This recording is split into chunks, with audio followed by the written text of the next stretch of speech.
पद्धतीने चोख बंदोबस्त नक्कीच त्यामुळे एक अचूक बंदोबस्त आपल्याला शिरूरमध्ये पाहायला मिळतोय। तर तिथे पुण्यामध्ये काँग्रेसचे उमेदवार रवींद्र धंगेकर हे आता देवदर्शनासाठी पोहोचलेले आहेत आणि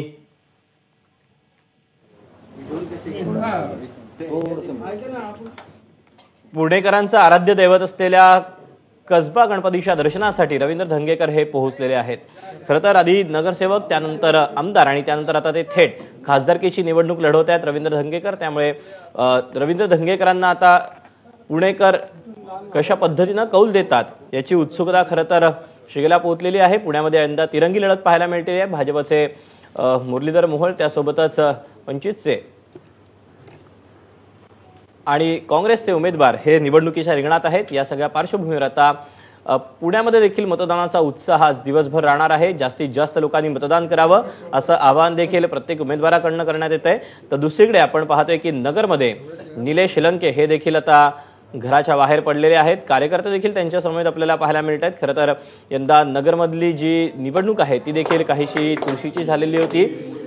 व्यक्तिगत ज्या आरोप होते ते व्यक्तिगत पातळीवर देखील पोहोचलेले होते आणि त्यानंतर आता आज पार पडत असलेला मतदानाचा दिवस निलेश लंके आता मतदानासाठी पोहोचलेले आहेत। त्यामुळे आता नगरवासियांचा कौल निलेश लंकेच्या बाजूने लागणार का हे पाहणं महत्त्वाचं असणार आहे। सुजय विखे विरुद्ध निलेश लंके अशी लढत अहमदनगरमध्ये पाहायला मिळते। त्यामुळे महाविकास आघाडीचे निलेश लंके विरुद्ध भाजपचे सुजय विखे, महायुतीचे सुजय विखे यांच्यामध्ये ही चुरशीची लढत पार पडते आहे। आणि त्यानंतर दुसरी दृश्य आपण पाहतो आहेत की पुण्यामध्ये रवींद्र धंगेकर हे असा कसबा गणपतीच्या दर्शनासाठी पोहोचलेले आहेत आणि आता आरती तिकडे संपन्न होती।